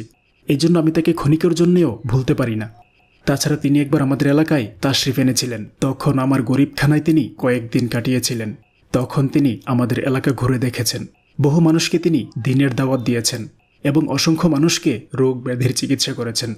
এতে অত্র এলাকায় বিপুল সংখ্যক মানুষ তার ভক্ত হয়ে আছে। তার সঙ্গে আমার যে ব্যক্তিগত সম্পর্ক ছিল তাতে আমি আপনাকে ভাইয়ের ছেলে মনে করতে পারি। আমি সেই সূত্র ধরে আপনার নিকট আপনার এক বিবাহের প্রস্তাব রাখতে চাই। আমাদের এলাকায় অপরূপা সুন্দরী ধর্মপরায়ণা এক যুবতী আছে, যার রূপচ্ছটা এতটাই প্রখর যে কোনো মানুষ একবার তার প্রতি তাকালে দ্বিতীয়বার না তাকিয়ে উপায় নেই। দ্বিতীয়ত, যুবতী তার পিতার একমাত্র কন্যা। তার পিতামাতা বেঁচে নেই, তাই যুবতী বিরাট ধন সম্পদের অধিকারিণী। তার মেষ ও উটের সংখ্যা কয়েক হাজার। জায়গা জমিন দালান কোঠা ও সহায় সম্পদ একজন রাজ অধিরাজের ন্যায় সীমাহীন। আপনি যদি তাকে কবুল করেন তাহলে আপনি ভাগ্যবান হবেন আশা করি। সাধারণ লোকের পক্ষে তাকে শাদী করা সম্ভব নয়, একমাত্র আপনার মতো লোকের পক্ষে এটা সম্ভব। লোকমান তনয় লোকটির প্রস্তাব শুনে বললেন, আমি এই বিবাহে রাজি নই। আমার পিতা এভাবে পথে বিবাহ করতে নিষেধ করেছেন। এই কথা শুনে লোকটি চলে গেল। এরপর আরেকজন লোক এসে তার সঙ্গে দেখা করল। তখন লোকমান তনয় তার নিকট প্রস্তাবিত কন্যার কথা জিজ্ঞাসা করলেন। লোকটি বলল, হুজুর, আপনার নিকট যে সমস্ত খবর এসেছে সবই সত্য। তবে ইতোপূর্বে উক্ত মেয়েটির 9 জায়গায় বিবাহ হয়েছিল। তারা সকলেই বাসর রাতে মৃত্যুবরণ করেছে। এর প্রকৃত কারণ কি তা কেউ জানে না। সেই থেকে মানুষ মেয়েটিকে রাক্ষসী মেয়ে বলে ডাকে। দিনের বেলায় তার নিকট মানুষের ভিড় থাকে, কিন্তু রাত্রিবেলায় কোনো মানুষ তার কাছে থাকে না। মেয়েটি সর্বদা কেঁদে কাটাচ্ছে। তাকে তার স্বামীদের মৃত্যু সম্বন্ধে জিজ্ঞাসা করলে সে বলে, আমি কিছুই জানি না। স্বামী আমার কাছে আসার সুযোগ পায় না। আমার ঘরে ঢোকার পরপরই তারা মাটিতে লুটিয়ে পড়ে মৃত্যুবরণ করে। লোকমান তনয় লোকটির নিকট সমস্ত ঘটনা শুনে বৃদ্ধ চাচার নিকট গিয়ে বলল। বৃদ্ধ বললেন, হ্যাঁ, তুমি এই কন্যাটিকে বিবাহ করতে পারবে।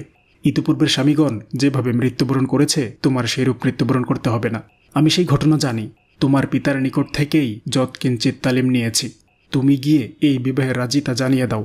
বাকি প্রয়োজনীয় ব্যবস্থা আমি করব। লোকমান তনয় তখন বললেন, চাচা, আমার খুব ভয় হয়। বৃদ্ধ বললেন, কোনো ভয় নেই। আল্লাহ তাআলার উপর ভরসা রেখে কাজ করে যাও। হায়াতের মালিক যখন আল্লাহ তাআলা, তখন আর ভয় কি? যদি হায়াত রেখে থাকেন তবে মৃত্যু হবে না, আর যদি তিনি হায়াত না রাখেন তাহলে যে কোনো স্থানে তোমাকে মৃত্যুবরণ করতেই হবে। অতএব তোমার পিতার আদেশ অনুসারে আমার কথা মতো কাজ করো। আল্লাহ তোমার হেফাজতকারী। বৃদ্ধের কথায় লোকমান তনয় মনে সাহস পেল। বিশেষ করে তার পিতা বৃদ্ধের কথায় চলতে আদেশ দিয়েছেন। তাই সে প্রথম দিনের আলাপচারীকে ডেকে বলল, আমি এই বিবাহে রাজি আছি। আপনি কন্যাপক্ষকে জানিয়ে যথাযথ ব্যবস্থা করুন। লোকটি লোকমান হাকিমের ছেলের মুখে এই প্রস্তাব শুনে আনন্দে আত্মহারা হয়ে গেল। সে সঙ্গে সঙ্গে মেয়েটির বাড়িতে গিয়ে লোকমান হাকিমের ছেলের সাথে তার বিবাহের প্রস্তাব দিল। মেয়েটি এই প্রস্তাব শুনে আনন্দে প্রস্তাবকারীকে বলল, চাচা মিয়া, আপনি আমার পিতার একান্ত ঘনিষ্ঠ বন্ধু ছিলেন। আমার পিতার অবর্তমানে আপনি আমার পিতা। আমার জীবনের উপর যে এক মহাদুর্যোগের ঘটনা চলছে তা আপনি সবই জানেন। পৃথিবীতে আমার বেঁচে থাকা আর না থাকা সমান হয়ে দাঁড়িয়েছে। আমি কিছুদিন পূর্বে সিদ্ধান্ত নিয়েছিলাম যে বাকি জীবনে আর কাউকে বিবাহ করব না। এখন আপনি যখন বিশ্ববিখ্যাত বৈজ্ঞানিক লোকমান হাকিমের ছেলের সঙ্গে আমাকে বিবাহ দিতে আশা করেছেন, তখন আমার আর দ্বিমত নেই। কারণ আমার মহা বিপদের প্রতিকার হয়তো তিনি করতে সক্ষম হবেন। একমাত্র এই প্রস্তাব ব্যতীত আমি আর অন্য কোনো প্রস্তাবে রাজি হতাম না। কারণ আমার বাসর ঘরে এনে আর একটি ছেলেকেও মৃত্যুর মুখে ঠেলে দিবার সাহস আমার নেই। আমি বাসর ঘরে আর কত লাশ দেখব। এক এক করে 9 জন নিষ্পাপ মায়ের সন্তানকে এখান থেকে শেষ বিদায় নিতে হয়েছে। সেই জন্য আজ মানুষ আমাকে ভয় পায়। আমার নাম রেখেছে রাক্ষসী মেয়ে। চাচা মিয়া, এই ছেলের নিকট আপনি পূর্বেই সমস্ত ঘটনা খুলে বলবেন। তারপর যদি সে স্ব ইচ্ছায় আমাকে শাদী করে, তবে আমি তাকে স্বাগত জানাবো। লোকটি গিয়ে লোকমান হাকিমের ছেলে ও বৃদ্ধকে কন্যার সমস্ত কথা বলল। অতঃপর তারা একত্রে বসে বিয়ের তারিখ ও সময় নির্ধারণ করল। দেশবাসী এই বিয়ের খবর শুনে বলল, আরেকটি নিষ্পাপ ছেলে মৃত্যু কালিঙ্গন করতে চলেছে। লাশ বহনকারী ডুমেরা একে অপরকে বলল, কালকে আর অন্যদিকে যাত্রা হবে না।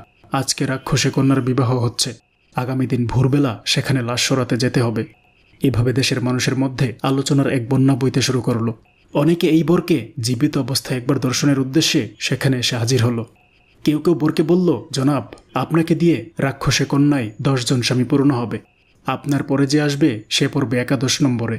আবার কেউ বরকে বলল, জেনে শুনে মৃত্যু ঝুঁকি নিতে আসলেন। আবার কেউ বলল, সম্পদের লোভে ইতিপূর্বে 9 জন প্রাণ দিয়েছে। অতএব ধন সম্পদের লোভ পরিত্যাগ করে দেশের ছেলে দেশে ফিরে যান। এভাবে নানা লোক নানা মন্তব্য করতে শুরু করল। লোকমান হাকিমের ছেলে মানুষের কথায় ঘাবড়ে গেল। তখন তিনি পিতার উপদেশগুলো পুঙ্খানুপুঙ্খ রূপে আরেকবার স্মরণ করলেন। পিতার কথা ছিল, গাছের নিচে যে বৃদ্ধকে দেখবে তার কথা মতো চলবে। যদি সে তোমার সঙ্গী হতে চায় তবে তাকে সঙ্গে করে নিবে। এই কথাগুলো স্মরণ করে মনকে সে প্রবোধ দিল এবং নিজে খুব শক্ত হল। নির্দিষ্ট দিন নির্দিষ্ট সময় বহু লোকের উপস্থিতিতে লোকমান তনয়ের বিবাহ কার্য সম্পন্ন হল। বিবাহ অনুষ্ঠানে পূর্বের চেয়ে 10 গুণ লোক জমায়েত হল। কারণ একটি যুবক স্বেচ্ছায় মরতে যাচ্ছে, তাকে একবার দেখতে কার ইচ্ছে না হয়। বিবাহ কার্য সম্পন্ন করে লোকজন চলে গেল। ভোরবেলার দৃশ্য দেখার অপেক্ষায় সকলে সময় কাটাতে লাগলো। বৃদ্ধ লোকমান তনয়কে ডেকে একা একা বললেন, বৎস, তুমি সন্ধ্যাবেলা কন্যার কক্ষে গিয়ে কোথাও বসবে না। দাঁড়িয়ে দাঁড়িয়ে একটু সময় কথা বলে তার একখানা পরনের কাপড় ও একটি জামা চেয়ে নিয়ে আসবে। এগুলো নিয়ে সোজা আমার কাছে চলে আসবে। তারপরে আমি যা বলবো সেই অনুসারে কাজ করবে। লোকমান তনয় বৃদ্ধ চাচার কথা অনুসারে সন্ধ্যায় তার নবপরিণীত স্ত্রীর কাছে গিয়ে তন্ময় হয়ে তার প্রতি তাকিয়ে রইল। মানুষ এত সুন্দরী হতে পারে তা তার কল্পনায় কোনোদিন ছিল না। তার নবস্ত্রী স্বামীকে দেখে আত্মহারা হয়ে তাকে জড়িয়ে ধরল। এত সুন্দর সুশ্রী স্বাস্থ্যবান বর ইতিপূর্বে আর কখনোই সে দেখেনি। তাই সে আনন্দে আত্মহারা হয়ে গেল। এভাবে ক্ষণিক সময় কাটিয়ে মেয়েটি ফুফিয়ে ফুফিয়ে কেঁদে উঠল। তখন লোকমান তনয় জিজ্ঞাসা করল, তুমি কাঁদছ কেন? মেয়েটি বলল, তোমার ন্যায় ভাগ্যবান এক স্বামীর চরণতলে আমি কতক্ষণ ঠাঁই পাবো জানি না। কারণ আমি ভাগ্যাহত এক কন্যা। আমাকে ইতিপূর্বে 9 জন যুবক শাদী করেছে, কিন্তু আমি কাউকে মন দিয়ে ভালোবাসার সুযোগ পাইনি। তাই তোমাকেও সেভাবে হারাতে হয় নাকি সেই কথা ভেবে আমি কাঁদছি। এই সময় লোকমান তনয়ের মনে পড়ে গেল চাচার নির্দেশ। তখন সে স্ত্রীকে বলল, আমি তোমার সাথে একটু পরে আলাপ করব। এখন তোমার পরনের একখানা কাপড় ও একটি জামা তাড়াতাড়ি আমাকে দাও। মেয়েটি তখন কোনো কারণ জিজ্ঞেস না করে একখানা কাপড় ও জামা এনে দিল। লোকমান তনয় তখন তা নিয়ে বাইরে চলে গেল। দারোয়ানেরা অবাক হলো। নতুন বর একটু পূর্বে ঘরে গিয়ে আবার কেন বের হয়ে এলেন? তবে কারো কিছু বলার সাহস ছিল না। বৃদ্ধ ছেলেকে কাপড় ও জামা নিয়ে আসতে দেখে বললেন, বাবা, এতটা দেরি করা ঠিক হয়নি। দ্বিতীয়ত, তোমাকে স্ত্রীর কাছে বসতে নিষেধ করেছিলাম, তবুও তুমি সেখানে বসে স্ত্রীর সাথে কথা বলেছিলে। এটা খুবই বিপজ্জনক হতে যাচ্ছিল। আল্লাহ তোমাকে অল্পের জন্য রক্ষা করেছেন। যাই হোক, বাকি কথা পরে শুনব। এখন তুমি আমার উপদেশ অনুসারে কাজ করো। এই কথা বলে বৃদ্ধ মেয়ে লোকটির কাপড় ও জামা একটি পাত্রে রেখে তাতে আগুন ধরিয়ে দিলেন। অতঃপর আগুনের মধ্যে কিছু কাঁচা লতাপাতা দিলেন। সর্বশেষে নিজ ঝোলা থেকে বের করে একটি সর্পের মাথা আগুনের মধ্যে দিলেন। যখন এগুলোর অধিকাংশ পুড়ে গেল এবং প্রচণ্ড ধোঁয়া নির্গত হতে আরম্ভ হলো, তখন তিনি লোকমান তনয়কে বললেন, এই পাত্রটি নিয়ে তুমি তোমার বাসর ঘরে রেখে দাও। তারপরে তোমার স্ত্রীর সঙ্গে নিশ্চিন্তে আলাপ করে তার সাথে সহবাস করো। ভোর রাত্রে উঠে গোসল করে ফজরের নামাজ শেষ করে আমার সঙ্গে দেখা করবে। লোকমান তনয় আগুনের পাত্রটি নিয়ে বাসর ঘরে ঢুকে দেখল তার স্ত্রী সংজ্ঞাহীন অবস্থায় পড়ে আছে এবং ঘরের যাবতীয় আসবাবপত্র সব লণ্ডভণ্ড। তখন সে আগুনের পাত্রটি কক্ষের এক কোণে রেখে স্ত্রীর নিকট গিয়ে দেখল সে সংজ্ঞাহীন অবস্থায় পড়ে আছে এবং তখনই তাড়াতাড়ি তার মাথায় একটু পানি দিয়ে বাতাস করতে আরম্ভ করল। দীর্ঘ সময় শুশ্রূষা করার পরে তার স্ত্রীর চেতনা ফিরে এলো। স্বামীকে তার কাছে বসে থাকতে দেখে সে উঠে বসল এবং বলল, তুমি ঘর থেকে বেরিয়ে যাওয়ার পরে এক বিকট আকৃতির দৈত্য এসে আমাকে উপরে তুলে মাটিতে ফেলে দিল। তারপরে কি হয়েছে আমি জানি না। লোকমান তনয় বললেন, এটাই ছিল তোমার শেষ বিপদ। আল্লাহর রহমতে আগামীতে আর তোমাকে কোনো বিপদের সম্মুখীন হতে হবে না। এই বলে তার সঙ্গে প্রাণ ভরে কথাবার্তা বলতে শুরু করে, হৃদয়ের ভালোবাসা আদান প্রদান করে সর্বশেষে তার সঙ্গে মিলন করে। রাত্রি শেষে গোসল করে উভয়ে ফজর নামাজ আদায় করে। অতঃপর সূর্যোদয়ের সঙ্গে সঙ্গে যখন লোকমান তনয় ঘর থেকে বের হয়ে বৃদ্ধ চাচার নিকট রওনা করল, তখন পথে ডোমদের সঙ্গে তার সাক্ষাৎ হয়। ডোমেরা বলল, হুজুর, আপনি কি রাক্ষসী কন্যার বর? তিনি বললেন, হ্যাঁ। তারা বলল, তবে আপনি কিভাবে বেঁচে আছেন? তিনি বললেন, বাঁচা মরা আল্লাহ তাআলার নিয়ন্ত্রণাধীন। আল্লাহ আমাকে বাঁচিয়ে রেখেছেন। তোমরা প্রতিবারে লাশ সরিয়ে যে পরিমাণ টাকা পেতে আমার নিকট থেকে সেই টাকা নিয়ে নাও। এই কথা বলে তাদেরকে 500 টাকা বকশিশ দিয়ে দিলেন। ডোমেরা বর জীবিত থাকার কথা সারা এলাকায় ছড়িয়ে দিল। খবর শুনে দলে দলে মানুষ এসে তাকে সালাম জানালো এবং তিনি কিভাবে বেঁচে রইলেন তা জানতে চাইল। লোকমান তনয় বলল, এটা সবই আল্লাহর ইচ্ছা। লোকমান তনয় বৃদ্ধ চাচার নিকট গিয়ে সমস্ত ঘটনা বলল। তার বৃদ্ধ চাচা তাকে বলল, এই যুবতীর প্রতি এক শক্তিশালী জিনের আছর ছিল। সে এই যুবতীর বিবাহ সহ্য করতে পারত না। বিশেষ করে কোনো মানুষ যদি এই যুবতীর সঙ্গে মিলন করতে পারত তাহলে জিনের আছর এবং জিনের প্রভাব শেষ হয়ে যেত। তাই ইতিপূর্বে তার অন্যান্য স্বামীদের সঙ্গে মিলন করার পূর্বে জিনটি এক ক্ষুদ্র সর্পাকৃতি ধারণ করে স্বামীকে ধ্বংসন করত। তাই তার বেঁচে থাকা সম্ভব হতো না। এবারে আমি তোমার সঙ্গে থাকায় জিনটি পূর্ব থেকে দুর্বল ও ভীত হয়ে পড়েছিল। অতঃপর তোমার স্ত্রীর কাপড় ও কিছু তেজস্বী লতাপাতা জ্বালিয়ে সর্পাকৃতির আরেক জিনের মাথা উহার মধ্যে আগুনে জ্বালিয়ে এবং ওটার ধোঁয়া চতুর্দিকে ছড়িয়ে দিলে উক্ত আসক্ত জিনটি অস্থির ও উন্মাদ হয়ে যায়। সে তোমার স্ত্রীকে আছাড় দেয়, ঘরের আসবাবপত্র লণ্ডভণ্ড করে ফেলে। সর্বশেষে সে পালাতে চেষ্টা করে। আমি তখন তাকে বাধা দেই এবং অন্য কিছু দ্বারা আক্রমণ করি যাতে জিনটি মৃত্যুপ্রায় অবস্থায় পৌঁছে। সবশেষে যখন তোমরা সহবাসে প্রবৃত্ত হও তখন সে মৃত্যুবরণ করে।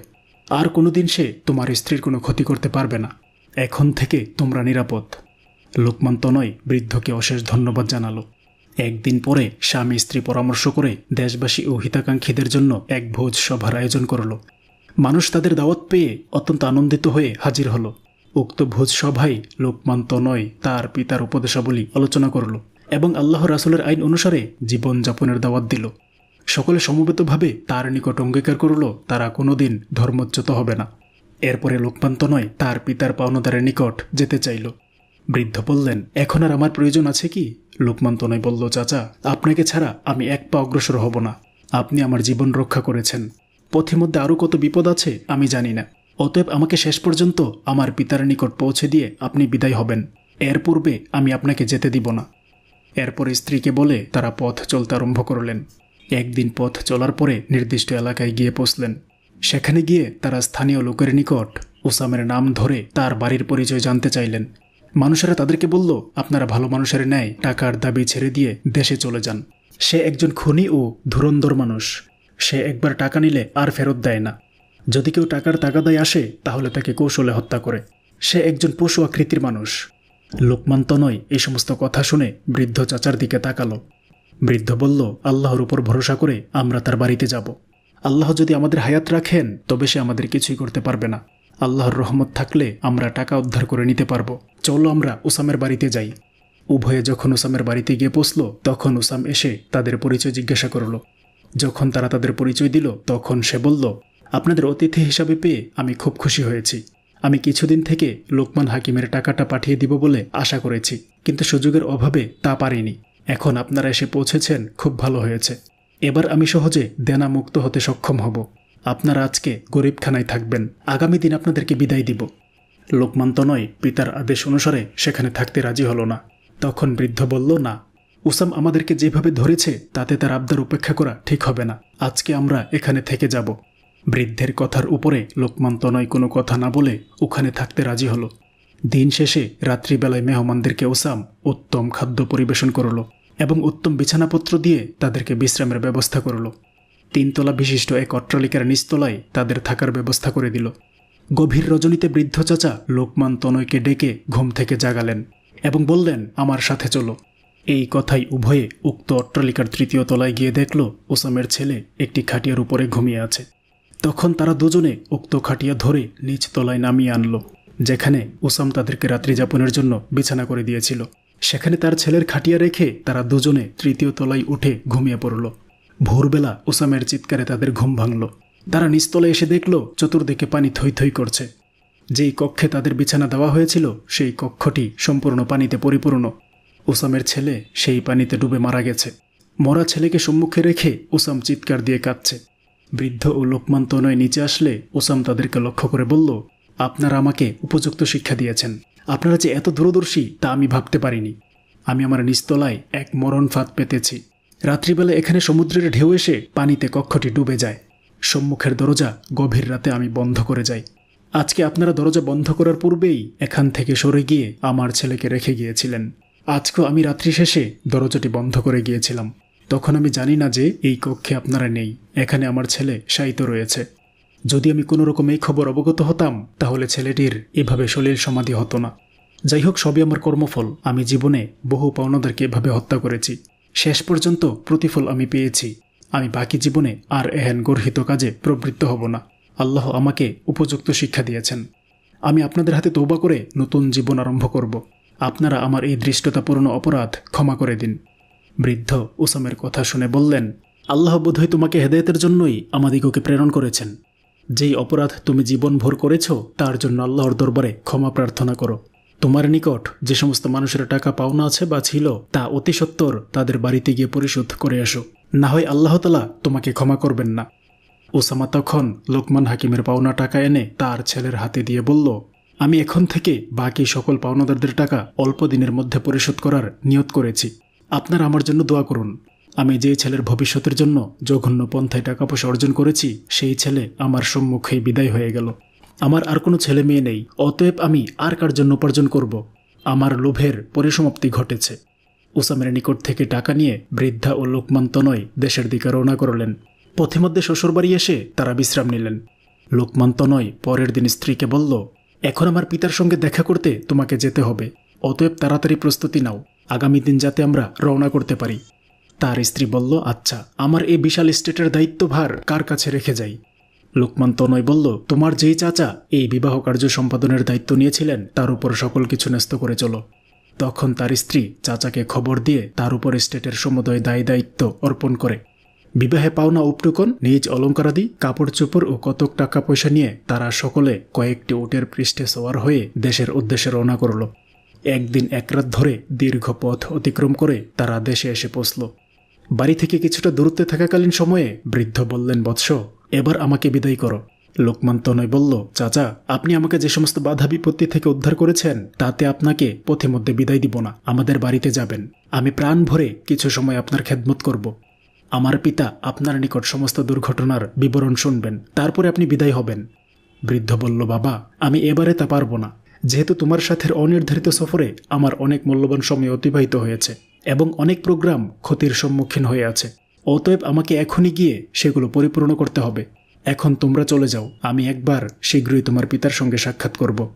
তখন লোকমান তনয় বলল, চাচা, আপনি দয়া করে 3টি উষ্ট্রে বোঝাই মালামাল নিয়ে যান। বৃদ্ধ বললেন, ভাগটা তুমি করে দিলে, ওটা আমার উপর ন্যস্ত করা উচিত ছিল। তখন লোকমান তনয় বলল, চাচা, এটা আমার ভুল হয়েছে, আমাকে ক্ষমা করুন। আপনি দয়া করে সমুদয় মালামাল নিয়ে যান। আপনি আমাকে এই সমস্ত মালামালের চেয়ে অনেক বেশি দামি জিনিস দিয়েছেন। বিশেষ করে এক সেরা সুন্দরী ও ধনাঢ্য রমণীকে আমার স্ত্রী রূপে লাভ করার সুযোগ করে দিয়েছেন, যার মূল্য পরিশোধ করা কোনোদিন আমার পক্ষে সম্ভব হবে না। অতএব এখানে আমার যাবতীয় মালামালের প্রকৃত মালিক আপনি, অতএব এগুলো আপনাকে নিতেই হবে। বৃদ্ধ বললেন, হ্যাঁ বাবা, এবার তুমি ঠিক কথা বলেছ, তবে 10টি উটের মধ্যে 5টি আমাকে দাও। লোকমান তনয় বললেন, আপনি যা বলেন তা গ্রহণ করাই আমার পিতার আদেশ, অতএব যে 5টি আপনার ইচ্ছা নিয়ে নিন। বৃদ্ধ বললেন, আমি উটের সারির শেষের দিকের 5টি নিয়ে নিলাম, তোমরা প্রথম দিকের 5টি নিয়ে নাও। লোকমান তনয় বলল, আলহামদুলিল্লাহ, তাই হোক।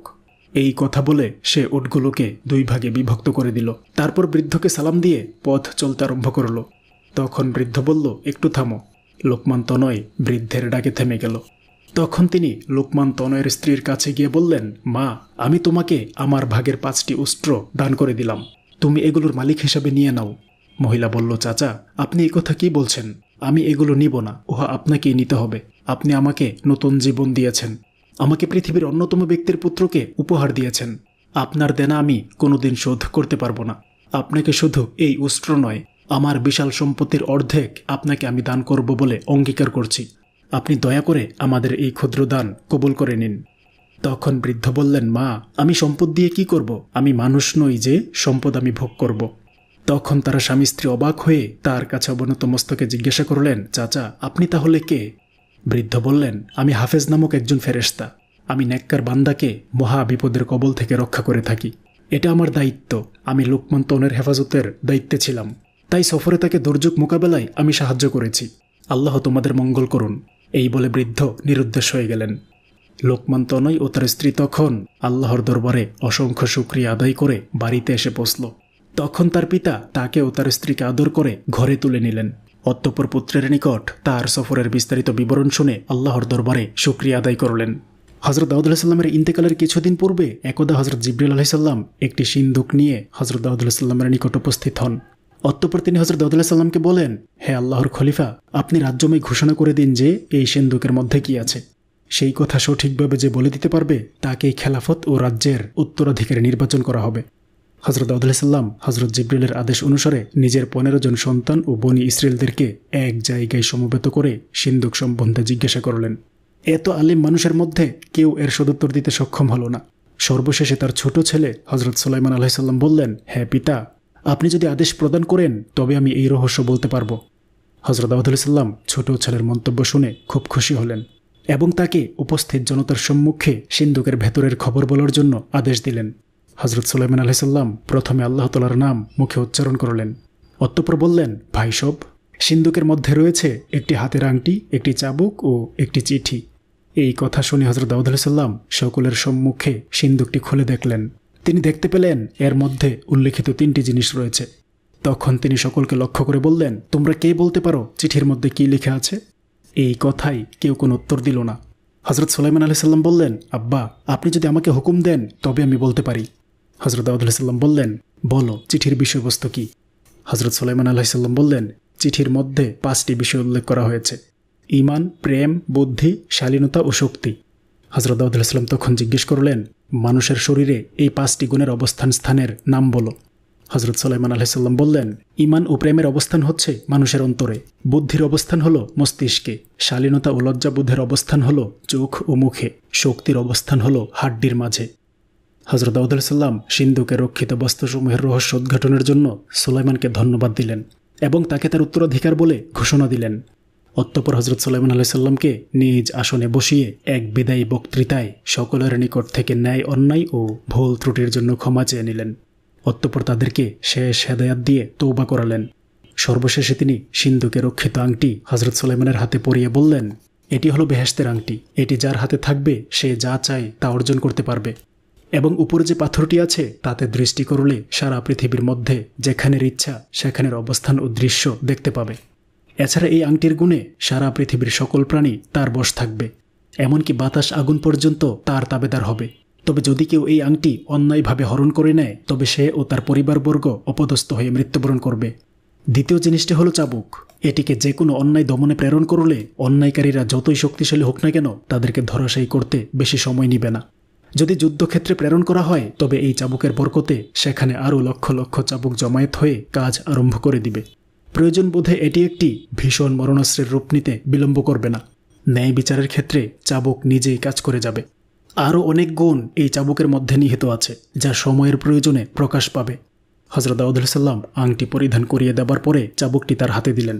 সবশেষে হযরত দাউদ আলাইহিস সালাম বললেন, চিঠির মধ্যে যে 5টি কথা উল্লেখ করা হয়েছে উহার উদ্দেশ্য হল আল্লাহ তাআলার খেলাফতি ও রাজ্য পরিচালনার ক্ষেত্রে উক্ত 5টি গুণাগুণ দ্বারা বিচার করে এবং উহার আশ্রয় নিয়ে খলিফা নিজের ধ্বংস নিজেই ডেকে আনবে। এই ইঙ্গিত প্রদানের জন্য উক্ত বিষয়সমূহ পত্রাকারে লিপিবদ্ধ করা হয়েছে। এই কথা বলে তিনি মোনাজাত করলেন। একদা হজরত আজরাইল আলাইহিস সালাম এসে তার সঙ্গে সাক্ষাৎ করেন। হজরত আজরাইল আলাইহিস সালাম প্রথমে তাকে সালাম দেন, অতঃপর নিজ পরিচয় প্রদান করেন। হজরত দাউদ আলাইহিস সালাম তখন আগমনের কারণ জিজ্ঞেস করেন। হজরত আজরাইল আলাইহিস সালাম বললেন, আমি আপনার জান কবজের জন্য এসেছি। হজরত দাউদ আলাইহিস সালাম তখন বললেন, ঠিক আছে ভাই আজরাইল, আপনি একটু সময় অপেক্ষা করুন, আমি অজু করে 2 রাকাত নামাজ আদায় করে নেই। হজরত আজরাইল আলাইহিস সালাম বললেন, নির্দিষ্ট সময়ের পূর্বে যদি নামাজ আদায় করতে পারেন তবে চেষ্টা করে দেখুন। হজরত দাউদ আলাইহিস সালাম তখন তাড়াতাড়ি অজু সমাধা করে নামাজে দাঁড়িয়ে যান। এমন সময় হজরত আজরাইল আলাইহিস সালাম তার জান কবজ করে নিলেন। মৃত্যুর ক্ষেত্রে মুহূর্তকাল সময় দেওয়ার সুযোগ কারো নেই, এমনকি নবীদের ক্ষেত্রেও নয়। উহা কাটায় কাটায় নির্ধারিত সময় সম্পন্ন হবে। পবিত্র কোরআনে তার উল্লেখ রয়েছে। সম্মানিত সুধী, হজরত দাউদ আলাইহিস সালামের সঙ্গে ঘটে যাওয়া সমস্ত উল্লেখযোগ্য ঘটনাগুলো সম্পর্কে এই ছিল আমাদের আজকের সংক্ষিপ্ত আলোচনা। আমি ইসলামের ইতিহাস আর ঐতিহ্যগুলো জানতে এবং আপনাদেরকে জানাতে চেষ্টা করি এবং আরও চেষ্টা করি সর্বদা সত্য ইতিহাসগুলো আপনাদের সামনে তুলে ধরতে। তারপরেও আমার মধ্যে ভুল ত্রুটি থাকতেই পারে। বড় ধরনের কোনো ভুল যদি আপনার দৃষ্টিগোচর হয়, অনুগ্রহ করে কমেন্টের মাধ্যমে শুধরে দিলে কৃতজ্ঞ থাকবো। আর ছোটখাটো ভুলগুলোকে ক্ষমার সুন্দর দৃষ্টিতে দেখলে অনুপ্রাণিত হব। সর্বোপরি আলোচনাটা যদি ভালো লাগে একটি লাইক দিতে পারেন, প্রচারের স্বার্থে আলোচনাটা শেয়ার করতে পারেন এবং নিয়মিত এই ধরনের আলোচনা পেতে অনুগ্রহ করে চ্যানেলটি সাবস্ক্রাইব করতে পারেন। আসসালামু আলাইকুম ওয়া রাহমাতুল্লাহি ওয়া বারাকাতুহু।